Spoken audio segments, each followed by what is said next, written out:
Interlaken থেকে লুসার্নের পথে চলেছি আমরা। 11টা 4-এর ট্রেন ধরেছি, 1টা নাগাদ আমরা লুসার্ন পৌঁছাবো। তারপর লুসার্ন ঘুরে, লুসার্ন লেক, চ্যাপেল ব্রিজ এগুলো ঘুরে আমাদের ফিরতি ট্রেন 5টার সময়। 7টার সময় আমরা ইন্টারলেকেন আবার চলে আসব। সবুজে মোড়া সুইজারল্যান্ড আপনাদের চোখের সামনে। এর বর্ণনা দেওয়ার চেষ্টা করাই বৃথা। তাই আসুন, আমার সঙ্গে সঙ্গে আপনারাও এই দৃশ্য উপভোগ করুন।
যে ট্রেনটা করে আমরা লুসার্ন চলেছি সেই ট্রেনটা একটা প্যানোরামিক ট্রেন, দেখতে পাচ্ছেন আপনারা। কাছের বড় বড় উইন্ডো, যাতে করে দুদিকের দৃশ্য সহজে দেখা যায়, ভালো করে দেখা যায়। ওয়েদার খুব ভালো হয়েছে আজকের ওয়েদার। সকালে একটুখানি ঠান্ডা ছিল, কিন্তু এখন এই মুহূর্তে নেই।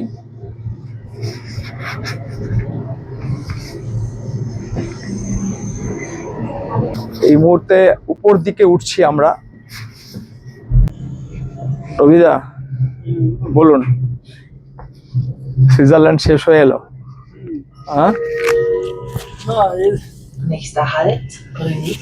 সুইজারল্যান্ড শেষ হয়ে এলো। হ্যাঁ, হয়তো ফিজিক্যালি এখান থেকে চলে যাব, কিন্তু মনের কোঠায় তো থেকেই যাবে সুইজারল্যান্ড।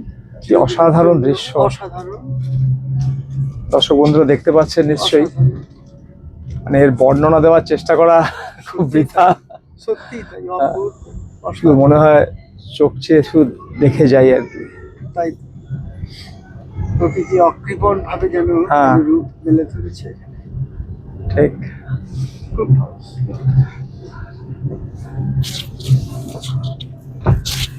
আমাদের গ্রুপের সবচেয়ে সিনিয়র মোস্ট মেম্বার আজকে একটু চিন্তায় ছিলেন যে আসবেন কিনা।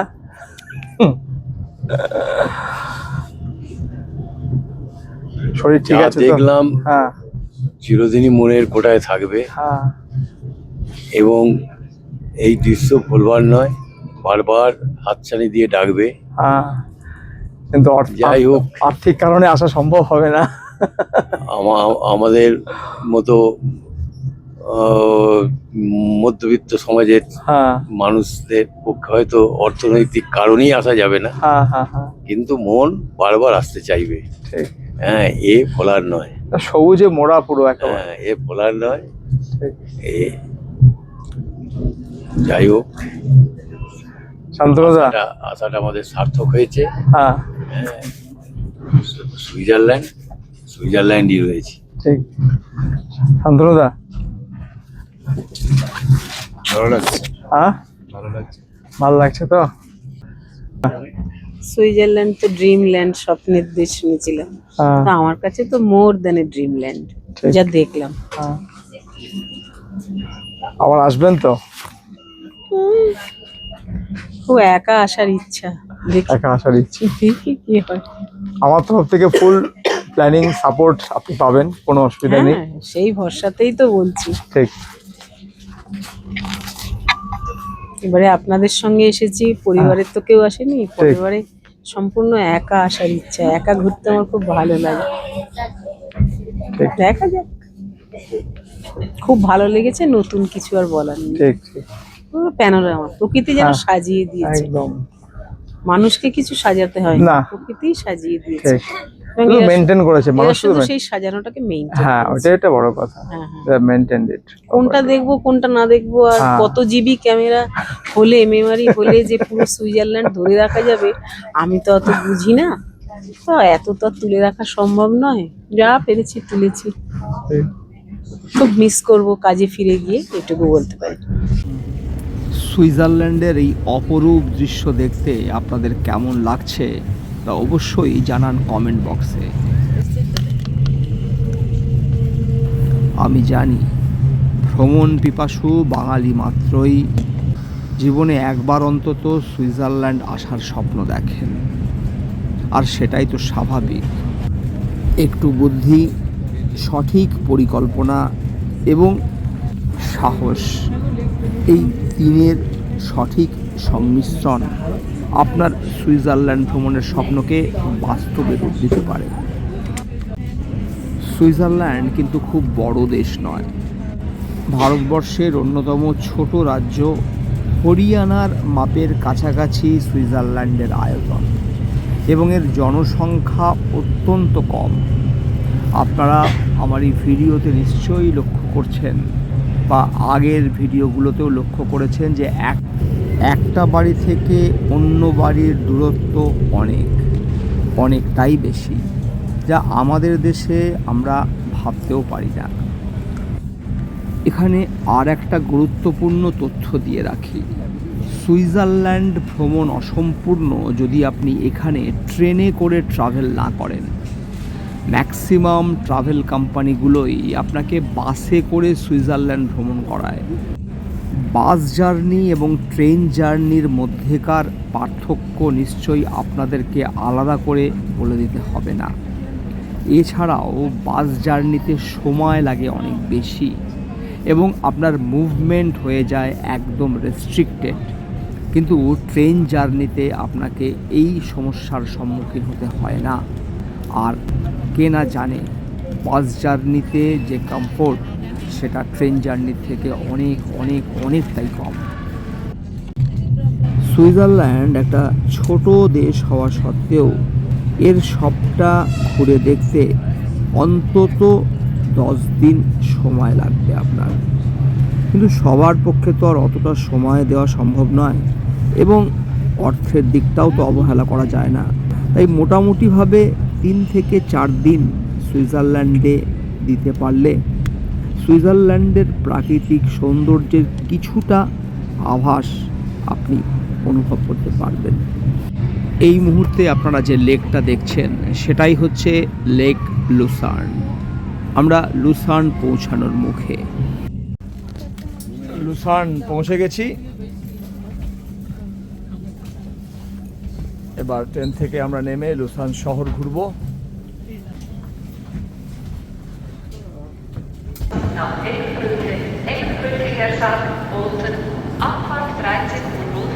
এই ট্রেনটা করে আমরা লুসার্ন এলাম। আমরা লুসার্ন স্টেশন থেকে বের হচ্ছি।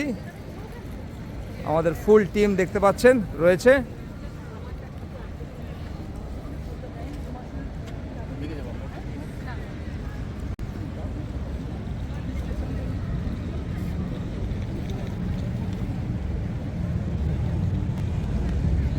অনেকেই এই লুসার্ন থেকে ইন্টারলেকেন এবং জুংফ্রাউ ডে ট্রিপে করে আসেন।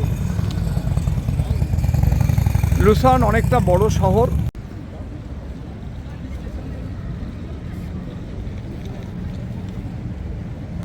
বড় শহর মানেই সেই ন্যাচারাল বিউটির কোথাও না কোথাও কম্প্রোমাইজড। ইন্টারলেকেনের প্রাকৃতিক শোভা আপনি কখনোই লুসার্নে পাবেন না।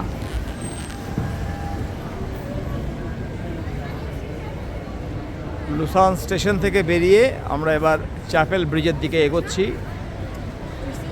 শহরটার ফিল নিতে নিতে আমরা যাব ঠিক করেছি, হেঁটেই যাব। স্টেশনের একদম কাছেই এই চ্যাপেল ব্রিজ এবং লুসার্ন লেক। লুসার্ন যে একটা ব্যস্ত শহর সেটা নিশ্চয়ই আপনারা এরই মধ্যে অনুভব করতে পারছেন।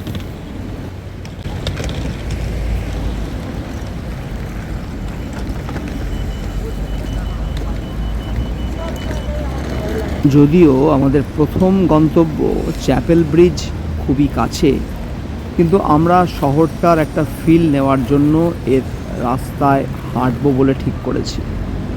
আপনারা নিশ্চয়ই দেখতে পাচ্ছেন শহরের ব্যস্ত রাস্তার দুই পাশের গাছগুলোর রং, এবং রাস্তাঘাট দেখুন একদম যেন ঝাঁ চকচকে। হলুদ পাতা এর সৌন্দর্যকে আরও অন্য রকম করে তুলেছে। শহর কেন্দ্রিক সভ্যতার মাঝেও প্রাকৃতিক সৌন্দর্যকে কিভাবে অটুট রাখতে হয় তার নিদর্শন সুইজারল্যান্ডের শহরগুলোতে এলে আপনারাও দেখতে পাবেন। লুসার্নে মেট্রো আছে, তার এই নেমে যাওয়ার সিঁড়ি আপনারা দেখলেন এইমাত্র।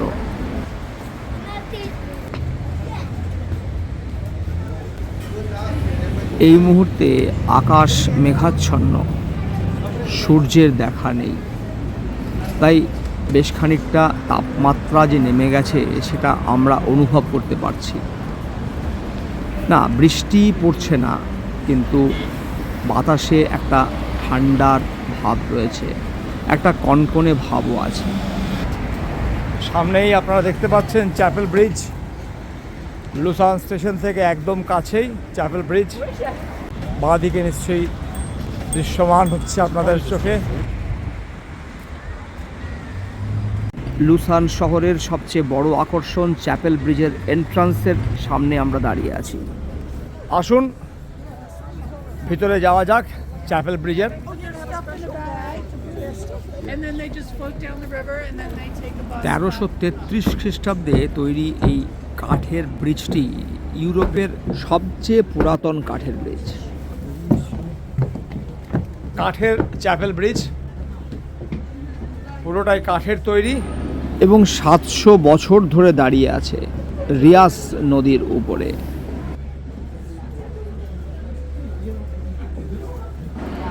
এই ব্রিজটি একটি ডায়াগোনাল ব্রিজ, যেটি লম্বায় 669 ফিট।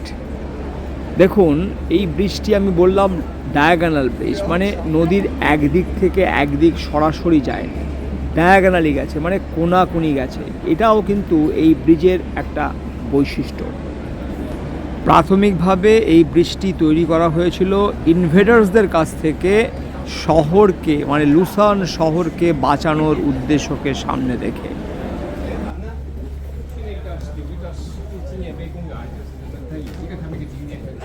ব্রিজের দুই দিকে এই যে ফুলের সারি, এটাও কিন্তু এই ব্রিজকে একটা অন্য রকমের সৌন্দর্য দিয়েছে, যেটা অন্য কোথাও আপনি সচরাচর দেখতে পাবেন না। এই ব্রিজের আরও একটা বৈশিষ্ট্য এই ধরনের পেন্টিংগুলো, যেগুলো ব্রিজের ত্রিকোণ পেন্টিং, ত্রিকোণ আকারের যে কনস্ট্রাকশন সেখানে করা হয়েছে, এবং 17 শতাব্দীর বিখ্যাত পেন্টার হ্যান্স হেনরিক ওয়াগম্যানের দ্বারা নির্মিত, যেটা লুসার্নের ইতিহাস এবং সামগ্রিকভাবে সুইজারল্যান্ডের ইতিহাসকে ডেপিক্ট করে।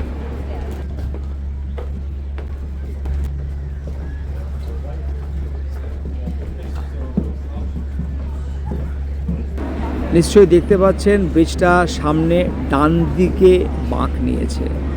সামনেই রয়েছে চ্যাপেল। যারা আগ্রহী তারা চ্যাপেল ব্রিজ ঘুরে দেখার পরে এই চ্যাপেলের ভিতরেও গিয়ে সময় কাটাতে পারেন।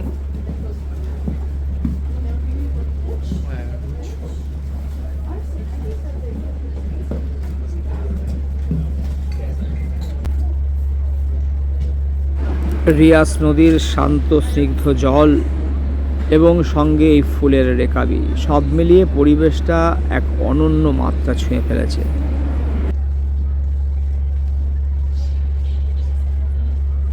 এই ব্রিজের আর এক অনন্যতা অক্টাগোনাল স্টোন টাওয়ার, যেটা একসময় ওয়াচ টাওয়ার হিসেবে ব্যবহৃত হতো, সেটা এই ব্রিজের সৌন্দর্যকে বেশ কয়েক গুণ বাড়িয়ে দিয়েছে।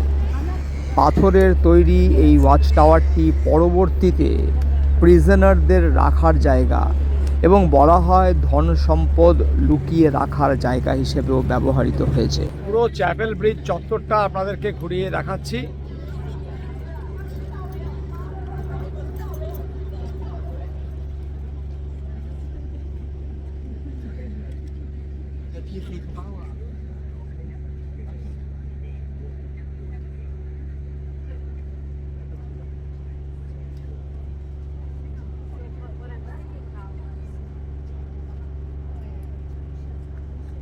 আজকের ওয়েদার দেখতেই পাচ্ছেন, খুব ব্রাইট অ্যান্ড সানি নয়, মেঘলাই করে আছে, ঠান্ডাও ভালোই আছে, তাপমাত্রা 14 থেকে 15-র মধ্যে। আমাদের ব্যাকপ্যাকার্স নোটবুকের টিম তারা নিজেদের মতো করে ছবি তুলছে, আনন্দ করছে। সুইজারল্যান্ডকে বিদায় জানাতে হবে ভাবলেই প্রত্যেকেই খুব মন খারাপের কথা বলছেন, সেটাই হয়তো স্বাভাবিক। সবার পক্ষে তো আর সুইজারল্যান্ড জীবনে দ্বিতীয়বার আসা সম্ভব হবে না, কিংবা হয়ও না। তাই সুইজারল্যান্ডের এই অপরূপ সৌন্দর্য ছেড়ে যখন চলে যেতে হবে, তখন প্রত্যেকেই যে ভারাক্রান্ত মনে যাবেন সেটা বলাই বাহুল্য। যারা লুসার্নে এসে থাকছেন তাদেরকে বলবো, অবশ্যই লুসার্ন কিন্তু একটা শহর, শুধুমাত্র শহর যার মধ্যে প্রকৃতির ছোঁয়া অনেক কম। ইন্টারলেকেন কিন্তু একটা এমন ছোট শহর যেখানে আপনি প্রকৃতিকে ভরপুর পাবেন। প্রকৃতির আনন্দ আপনাকে যদি পেতে হয় তাহলে আপনাকে ইন্টারলেকেনে থাকতে হবে, এবং সেক্ষেত্রে আপনি ইন্টারলেকেন থেকে চাইলে ডে ট্রিপে লুসার্ন করতে পারেন। এবার আমরা চলেছি রিয়াস নদীর তীরবর্তী লুসার্নকে দেখতে। রিয়াস নদীর পাড় থেকে লুসার্ন শহর এবং এই অঞ্চলটা ঘুরে দেখার জন্য আমরা এখন রাস্তা ক্রস করছি। আমাদের ডান দিকে রয়েছে লুসার্ন রেল স্টেশন, আর বাঁ দিকে এই রিয়াস নদী।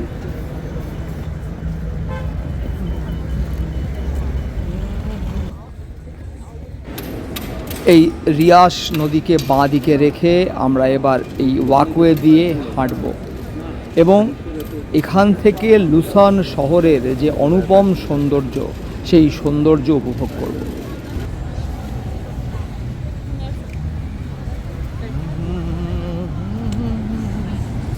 সামনে নিশ্চয়ই দেখতে পাচ্ছেন মৃদুলা দিকে একদম নাক মুখ ঢেকে নিয়েছেন, কারণ ঠান্ডায় তিনি বেশ কাবু। বুঝতে পারেননি যে এতটা ঠান্ডা এখানে লাগবে, তাই সেরকম প্রোটেকশন নিয়ে আসেননি। এই নদীর উপরে আপনি চাইলে বোটিং করতে পারেন, আর এই বোটিং শুরুর ওয়ান অফ দ্য পয়েন্ট হচ্ছে এই বাঁ দিকের জায়গাটা। সামনে যে আর্চটা দেখতে পাচ্ছেন, সুদৃশ্য আর্চটা, সেটা লুসার্নের যে আগের স্টেশন তার রেমনেন্টস। মধ্যযুগীয় চার্ম, ন্যাচারাল বিউটি এবং ভাইব্র্যান্ট মডার্ন লাইফ, এই তিনের সংমিশ্রণের কারণে অনেকেই লুসার্নকে সুইজারল্যান্ডের হার্ট হৃদয় বলে চিহ্নিত করেন।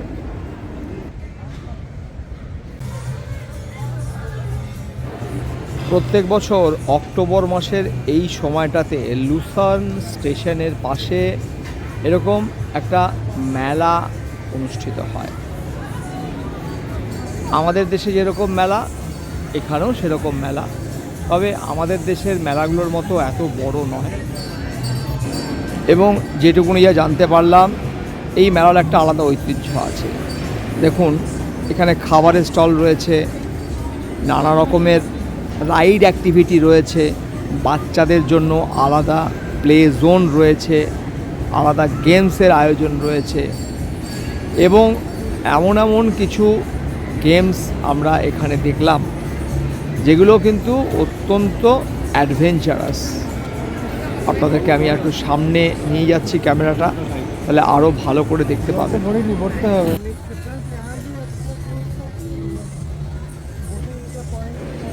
সুইস ট্র্যাডিশন, কালার এবং কমিউনিটি স্পিরিট, এই তিনের সংমিশ্রণ এই মেলার মূল লক্ষ্য। আর দেখুন, আমি ক্যামেরাটা ডান দিকে প্যান করছি, এই যে যেটা ঘুরছে সেখান থেকে বিভিন্ন কালার বেরোচ্ছে এবং কখনো উপরে উঠছে, কখনো নিচে যাচ্ছে, কখনো দুলছে, কখনো একদিক থেকে একদিকে সোয়ে করছে এবং সমগ্র পরিবেশটাকে এক অন্য মাত্রা দিচ্ছে। এছাড়া রয়েছে এই মেরি গো রাউন্ড, যেটার কথা আমাদের আলাদা করে বলার দরকার নেই। এই মেলার একটা আলাদা ঐতিহ্য রয়েছে। এটা শুরু হয়েছিল একটা হারভেস্ট এবং ট্রেড ফেয়ার হিসেবে, পরবর্তীতে সময়ের সাথে সাথে এটা একটা মডার্ন ফেয়ারে রূপান্তরিত হয়েছে। আর এই বাম দিকে আপনি উপরে উঠে যেতে পারেন এবং এটাই হচ্ছে একটা রোলার কোস্টার রাইডের আনন্দ নিতে পারেন। আমি সমগ্র জায়গাটা আপনাদেরকে ঘুরিয়ে ঘুরিয়ে দেখাচ্ছি যাতে করে আপনারাও পুরো জায়গার একটা ফিল পান। এবার ফিরে যাওয়ার পালা। লুসান স্টেশনের ভিতরে আমরা প্রবেশ করছি।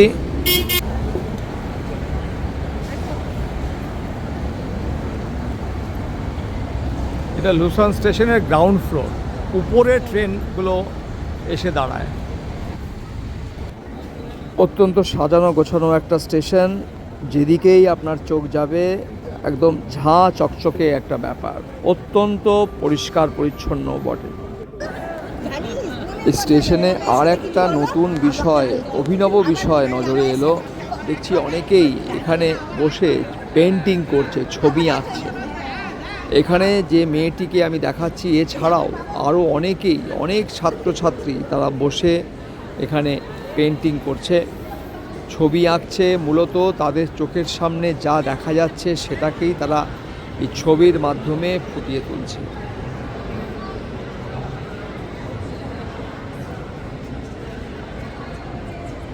এবার ফেরার পালা। ইন্টারলেকে নোস্ট ফিরে যাব আমরা লুসান থেকে। ট্রেন চলে এসছে, 4:04 আমাদের ট্রেনের টাইমিং। এখন 3:52 ঘড়িতে, লোকাল টাইম 3:52।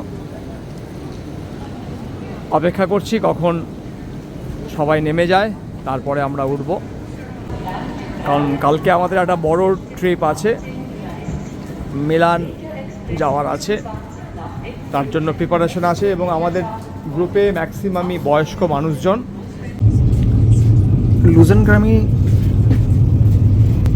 লুজান থেকে ইন্টারলেকেন যাওয়ার ট্রেনে আপনি কেমন করে বুঝবেন যে কোনটাতে রিজার্ভেশন আছে, কোনটাতে রিজার্ভেশন নেই? কেন কি সেকেন্ড ক্লাস টিকিটের প্রায় সবটাই আপনার মিক্স আছে, মানে এখানে সিট রিজার্ভেশনও হয়, আবার লোকেরা আনরিজার্ভডও যায় উইথ জাস্ট টিকিটস অনলি। তো এই যে যেখানে যেখানে ব্লু রঙের ইন্ডিকেশন আছে সেখানে মানুষ বুঝবে যে এই সিটটা সেকেন্ড ক্লাসের রিজার্ভড আছে, তো এই সিট আমার নয়। যদি আপনি রিজার্ভেশন করিয়ে যান তাহলে এরকমভাবে আপনি বুঝতে পারবেন যে কোনটা রিজার্ভড, কোনটা আনরিজার্ভড সিট।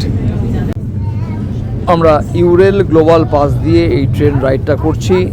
আপনি দেখছেন টিকিট চেকার চলে এসছে এবং তিনি মোবাইল থেকে টিকিট স্ক্যান করে মিলিয়ে নিচ্ছেন। এটা কিন্তু আমরা সুইজারল্যান্ডে সব ট্রেনেই দেখতে পেলাম। টিকিট চেকার কিন্তু অবশ্যই একবার না একবার আসছেন। ফেরার পথের দৃশ্য,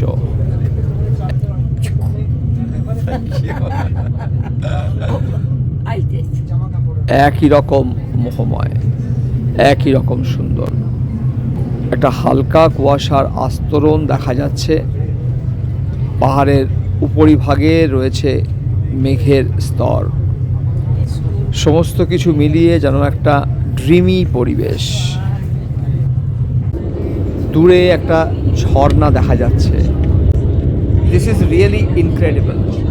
no words are powerful enough to describe this awesome beauty.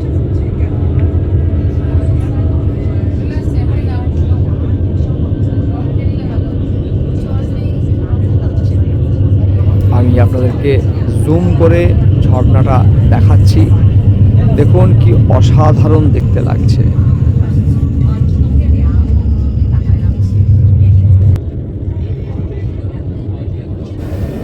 ব্রিঞ্জ station ঢুকছি আমরা, আর যে লেকটাকে আপনারা দেখতে পাচ্ছেন সেটাই হচ্ছে ব্রিঞ্জ লেক।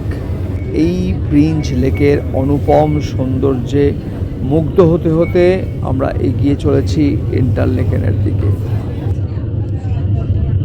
তুমি নদীর পাশে বানিও এক বাড়ি, আর বাড়ির ছাদে এঁকে দিও তারা। জ্যোৎস্না রাতে আসবে চাঁদের পুরী, তোমার কথা বলবে ধ্রুব তারা।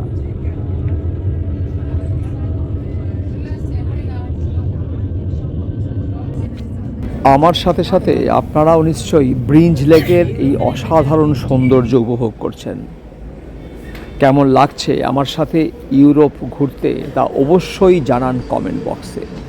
আপনার মূল্যবান মতামতের অপেক্ষায় রইলাম।